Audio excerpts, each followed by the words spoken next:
Tube Tamil வணக்கம்.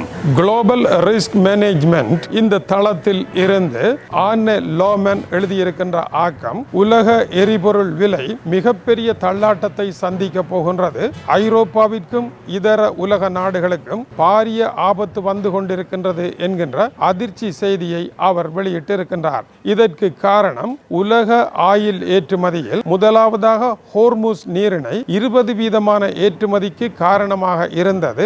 இப்பொழுது ஏறத்தாழ முற்றாகவே அது மூடப்பட்ட நிலையில் இருக்கின்றது. இதை யாரும் கவனத்தில் எடுக்கவில்லை. இரண்டாவதாக அடுத்த பெரிய தளமாக இருந்தது செங்கடல் வழியாக வருகின்ற பப் அல் மெண்டீப் என்கின்ற நீரிணை.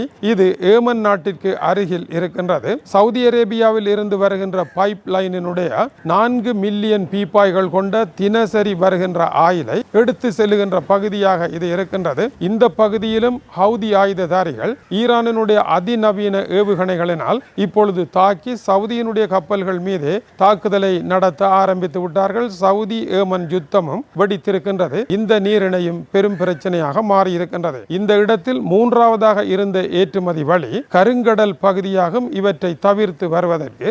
ஆனால் கருங்கடலில் இப்பொழுது ரஷ்யாவினுடைய ஆயில் டேங்கர்கள் மீது உக்ரைன் நடத்துகின்ற தாக்குதல்கள் அமோகமாக இருப்பதனால் அந்த வழியும் ஏறத்தாழ அடைக்கப்பட்ட நிலையில் அங்கிருந்து வருகின்ற நோவோட்ரோசிக் என்கின்ற துறைமுகமே இப்பொழுது செயற்பட முடியாமல் பூட்டப்பட்டு விட்டது. ரஷ்யா முழுவதும் எரிபொருள் பிரச்சனை இப்பொழுது ஏற்பட்டிருக்கின்றது. இந்த நிலையில் கப்பல்களை என்ன செய்வது? டம் இனோவேஷன் என்கின்ற டென்மார்க்கினுடைய கப்பல் தன்னுடைய பாதையை மாற்றி மறுபடியும் சுயஸ் கால்வாய் வழியாக திரும்பி வருகின்ற பணியை ஆரம்பித்திருக்கின்றது. இப்படி திரும்பி வருகின்ற பொழுது ஏற்படுகின்ற கால இழப்பு வளமையான காலத்தை விட மேலும் 1 மாத காலம் அதிகரிக்கும். மேலும் 1 மாத காலம் அதிகமாக கப்பல் ஓடுகின்ற பொழுது பணியாளர்கள் சம்பளம், எரிபொருள் செலவு, வாடகை, வட்டி என்று எல்லாவற்றையும் கூட்டுவோமாக இருந்தால் இரட்டிப்பு அதிகமான நிலையை நோக்கி எரிபொருளினுடைய விலை செல்லும். இதனால் பணவீக்கம் அதிகரிக்கும், பொருளாதார தட்டுப்பாடு ஏற்படும், தொழில்கள் ஸ்தம்பித நிலை அடையும், ஐரோப்பாவினால் செயற்பட முடியாத நிலை வரும் என்று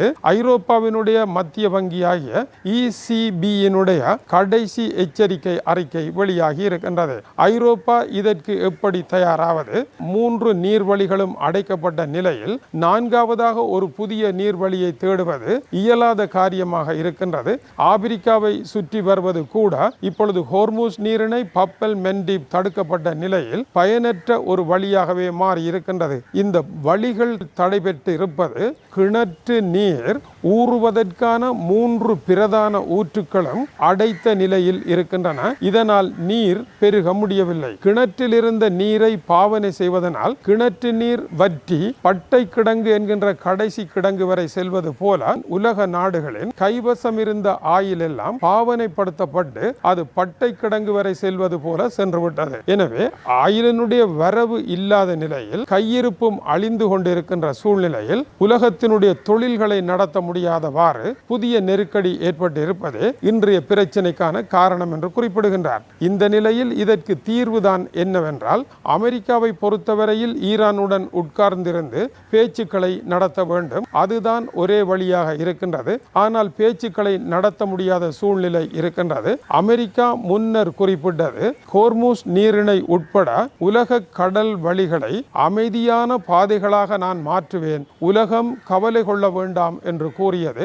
இப்பொழுது அமெரிக்கா அது தன்னால் முடியாது என்ற நிலைக்கு வந்து தன்னுடைய வாயை மூடி மௌனியாக மாறிவிட்டது. எனவே அமெரிக்காவினால் இயலாத நிலையில் அமெரிக்கா மௌனம் காக்கின்றது. உலகம் இந்த பொருளாதார பிரச்சனையினுடைய ஆணி வேரில் சிக்கப்பட்டு கொண்டது. இந்த நிலை நடைபெற்று கொண்டிருக்க கருங்கடல் பகுதி வர்த்தகமும் மத்திய கிழக்கு வர்த்தகமும் இப்பொழுது ஈரானில் நடைபெறுகின்ற போரில் ரஷ்யாவினுடைய அதி உயர் படை பிரிவினர் ஈரானில் நின்று பணியாற்றுகின்ற காரணத்தினால் அவர்களுக்கு எதிராக உக்ரைனை இறக்கி விட்டிருக்கின்றார்கள். உக்ரைன் ஈரானினுடைய டேங்கர் மீது நடத்திய தாக்குதலில் ஈரானியர் ஒருவர் கொல்லப்பட்டு மேலும் பலத்த சேதம் ஏற்பட்டிருக்கின்றது. எனவே உக்ரைனினுடைய தாக்குதலுக்கும் ஈரானுக்கும் என்னதான் தொடர்பு என்றால், ரஷ்யாவிற்கும் உங்களுக்கும் என்ன தொடர்பு?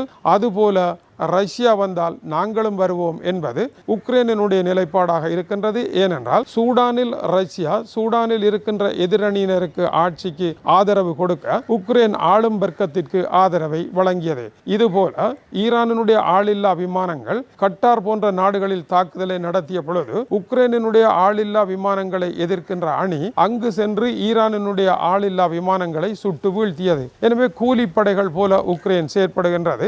இஸ்ரேலினுடைய ஏவுதலின் பெயரில் தான் ஈரானினுடைய ஆயில் டேங்கர் மீது உக்ரைன் தாக்குதலை நடத்தி இருக்கின்றது என்று ஈரானினுடைய வெளியுறவுத்துறை அமைச்சர் அபாஸ் அரக்சி குற்றம் சுமத்தி இருக்கின்றார். இது தொடர்பாக ரஷ்யாவினுடைய வெளியுறவுத்துறை அமைச்சர் சர்ஜே லவ்ரோவ், அதைத் தொடர்ந்து ஐரோப்பிய ஒன்றிய வெளியுறவுத்துறை அமைச்சர் காயா கலாஸ் ஆகியோருடன் அபாஸ் அரக்சி தொலைபேசி வழியாக பேசி இதற்கான பழிக்கு பழியை வாங்காமல் ஈரான் விடப்போவதில்லை என்று குறிப்பிட்டிருக்கின்றார். எனவே இந்த போர்க்களத்தில் பல புதியவர்கள் உள்ளே இறங்குவது உலக எரிபொருள் ஏற்றுமதியில் பிரச்சனையை உருவாக்குகின்றது. எல்லாமே ஒரே நேரத்தில் முடங்குமாக இருந்தால் எப்படி உலகத்தின் எரிபொருள் பிரச்சனையை தீர்ப்பது? வட துருவத்தினால் தான் இந்த பாதையை கட்டியமைக்க வேண்டும். வட துருவத்தினால் செல்வதாக இருந்தால் வடதுருவ கடல் வழியில் பெரும்பங்கு ரஷ்யாவின் கட்டுப்பாட்டில் இருக்கின்றது. ஈரானினுடைய கட்டுப்பாட்டை விட அது பெரும் பிரச்சனையாக மாறும். எனவே இதற்கு அடுத்தபடியாக ஒரு புதிய வழியை கண்டுபிடிக்க முடியுமா என்றால் இதற்கு எந்த வழியுமே கிடையாது என்பதை குளோபல் ரிஸ்க் மேனேஜ்மென்ட்டினால் கூற முடியவில்லை. உதாரணமாக இந்த கப்பல்கள் எப்படி ஈரான் கடலால் செல்லுகின்ற பொழுது பணம் கேட்டார்களோ அதுபோல உலகத்தின் எந்த நாட்டிற்கு அருகால் சென்றாலும் இனி அந்த நாடு பிடிவாதம் பிடித்து தனக்கு கட்டணம் தர வேண்டும் என்று கூறும். இதனால் எந்த வழியும் காண முடியாது. சகல வழிகளும் அடைக்கப்பட்ட நிலை இருப்பதனால் முற்றிலும் புதிய ஏற்பாடொன்றை செய்ய வேண்டிய புது நெருக்கடி ஏற்பட்டிருக்கின்றது. இது மாறுகின்ற உலகத்தில் மிக அவசியமாக உடனடியாக புது தீர்வு காணப்பட வேண்டிய அபாயகரமான ஒரு திருப்பமாக இருக்கின்றது. அன்று இந்தியாவிற்கான வழியை தேடிய பொழுது பெரும் புயல் வீசியது ஆபிரிக்க பகுதியில்.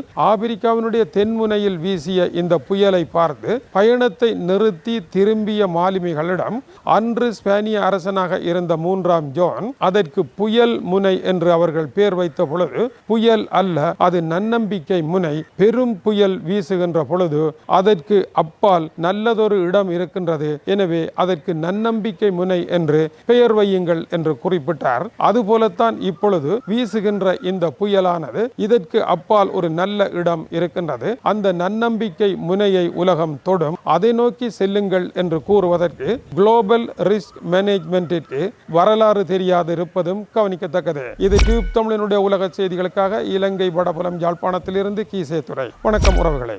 மாபெரும் மாற்றம் மலருது உலகில், ஏஐ வரவ